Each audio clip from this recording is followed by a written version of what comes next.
Bonjour et bienvenue si vous nous rejoignez pour suivre en direct depuis la place Saint-Pierre notre rendez-vous du dimanche avec Pape François. Pape François qui vient de terminer la célébration de la messe pour la journée mondiale des pauvres. Nous attendons l'arrivée du Saint-Père à sa fenêtre d'ici quelques instants.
Cari fratelli e sorelle, buongiorno. Chers frères et sœurs, bonjour.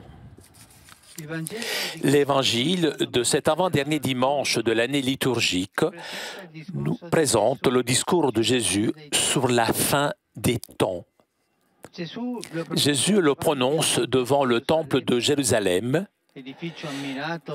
un édifice admiré par les gens en raison de sa grandeur, de sa splendeur.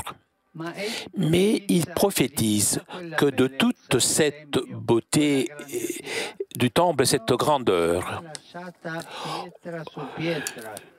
il ne restera pierre sur pierre, tout sera détruit. La destruction du temple, annoncée par Jésus, est une figure de la fin de l'histoire, mais du but de l'histoire. En effet, devant les auditeurs qui veulent savoir comment et quand ces signes se produiront, Jésus répond avec le langage typique apocalyptique de la Bible. Il utilise deux images apparemment contradictoires. La première est une série d'événements effrayants, des catastrophes, des guerres, famines, des émeutes, persécutions. L'autre est une image rassurante. Pas un cheveu de votre tête ne sera perdu.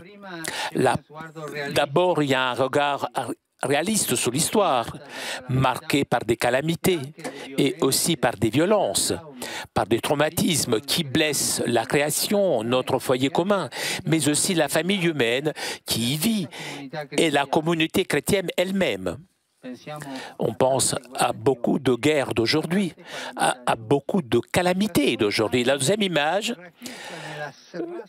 contenue dans la rassurance de Jésus, nous dit l'attitude que le chrétien doit adopter pour vivre cette histoire caractérisée par des violences et des adversités. Quelle est l'attitude du chrétien ? Et l'attitude de l'espoir en Dieu qui nous permet de ne pas être abattre, submergés par des événements tragiques. Même, ils sont une occasion de rendre témoignage. Les disciples du Christ ne peuvent pas être esclaves des peurs et des angoisses.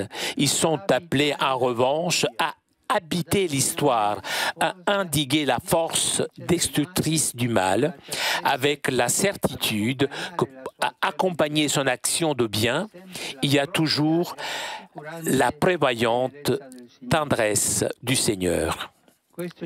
C'est le signe éloquent que le royaume de Dieu vient vers nous, c'est-à-dire que la réalisation du monde, comme Dieu le veut, approche. C'est lui, le Seigneur, qui dirige notre existence et connaît le but ultime des choses et des événements. Le Seigneur nous appelle à collaborer à la construction de l'histoire et devenir avec lui des artisans de paix et des témoins de l'espérance dans un avenir de salut et de résurrection. La foi nous fait avancer avec Jésus sur les routes parfois sinueuses de son monde, avec la certitude que la force de son esprit pliera les forces du mal en les soumettant à la puissance de l'amour de Dieu. L'amour est supérieur, l'amour a une grande puissance, puisque l'amour c'est Dieu, Dieu est amour. Il y a des exemples de martyrs, nos martyrs, les martyrs chrétiens, et même de notre époque, qui sont encore plus nombreux que les martyrs du début, du commencement. C'est malgré, nonobstant les persécutions, ce sont des hommes et des femmes de paix. Ils nous laissent un héritage qu'il faut préserver et imiter, l'évangile de l'amour et de la miséricorde. C'est le trésor le plus précieux qui nous était donné et le témoignage le plus efficace que nous puissions donner à nos contemporains en répondant à la haine par l'amour, à l'offense par le pardon. Même dans la vie quotidienne, lorsque nous recevons une offense, nous sommes blessés, mais notre cœur doit pardonner. Lorsque nous nous sentons haïs, priez avec amour pour la personne qui nous hait.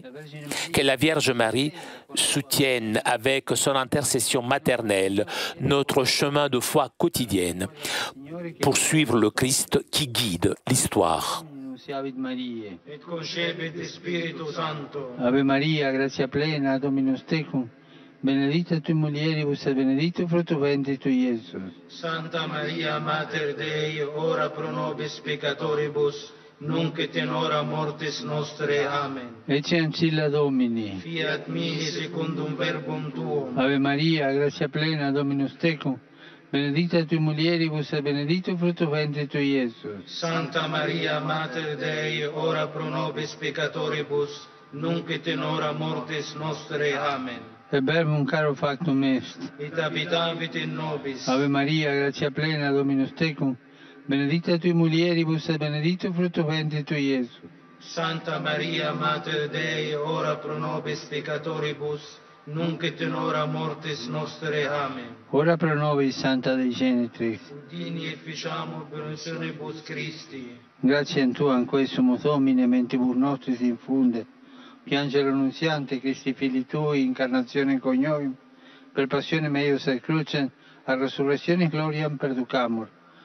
Per Christum Dominum nostrum. Amen. Gloria Patri et Filio et Spiritui Sancto. Sic ut erat in principio et nunc et semper et in saecula saeculorum. Amen. Gloria Patri et Filio et Spiritui Sancto. Sic ut erat in principio et nunc et semper et in saecula saeculorum. Amen. Gloria Patri et Filio et Spiritui Sancto. Sic ut erat in principio et nunc et semper et in saecula saeculorum. Amen. Pro fidelibus defuntis, requiem aeternam dona eis Domine. Et lux perpetua lucet eis. Requiescant in pace. Amen. Sit nomen Domini benedictum. Ex hoc nunquo et nusquo in saeculum.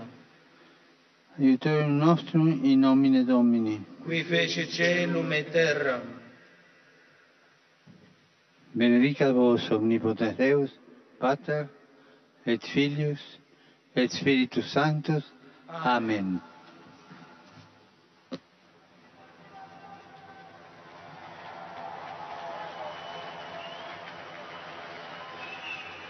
Cari fratelli e sorelle, Chers frères et sœurs, hier, à Riobamba, en Équateur, a été proclamé bienheureux Père Emilio Moscoso, prêtre martyr de la Compagnie de Jésus, tué en 1880 1997, dans le climat de persécution qui sévissait contre l'Église catholique, que son exemple de religieux humble, apôtre de la prière et éducateur de la jeunesse soutienne notre chemin de foi et de témoignage chrétien.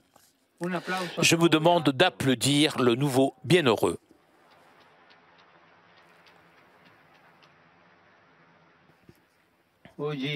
Aujourd'hui, nous célébrons la journée mondiale des pauvres, qui a pour thème les paroles du psaume « L'espoir des pauvres ne sera jamais déçu ».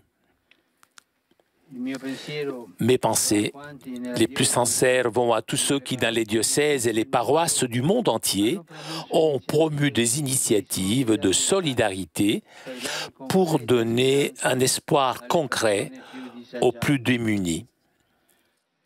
Je remercie les médecins, les infirmières qui ont prêté service ces jours-ci au centre médical ici, sous la place Saint-Pierre.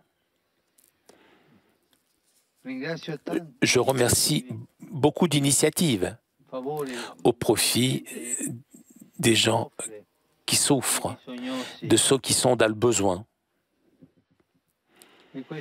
Et cela doit témoigner l'attention qui ne doit jamais manquer vis-à-vis de nos frères et sœurs. J'ai vu récemment, il y a quelques minutes, des statistiques de pauvreté. Cela nous fait souffrir. L'indifférence de la société envers les pauvres. Prions. Je vous salue, vous tous, pèlerins, venus d'Italie et de différents pays. Je salue en particulier la communauté équatorienne de Rome, qui célèbre la Virgen del Quiché, notre mère du Quiché. Les fidèles du New Jersey et ceux de Toledo. Les filles de Marie Auxiliatrice venues de différents pays et l'association italienne accompagnateur des sanctuaires Mario dans le monde.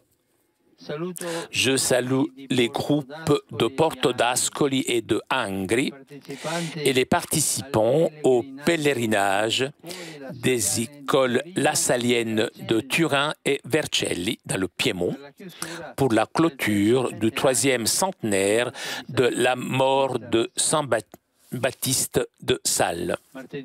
Mardi, je commencerai mon voyage en Thaïlande et au Japon. Je vous demande de prier pour mon voyage apostolique. Et je souhaite à vous tous, je vous souhaite un bon dimanche. Et s'il vous plaît, n'oubliez pas de prier pour moi. Bon déjeuner et arrivederci. Au revoir. Chers amis, vous avez entendu le Saint-Père parler de son prochain voyage que vous pourrez bien évidemment suivre sur votre chaîne préférée. Premier rendez-vous mercredi, eh bien il faudra se lever tôt, 6h30 pour la cérémonie de bienvenue à l'aéroport de Bangkok. Rendez-vous donc mercredi prochain, 6h30, pour la cérémonie de bienvenue en Thaïlande. Un grand merci à Vanina qui était aujourd'hui à la technique. Merci aussi au Vatican et Telepace pour ces images. Et merci à vous pour votre fidélité. Je vous souhaite un très bon dimanche et à très bientôt sur KTO.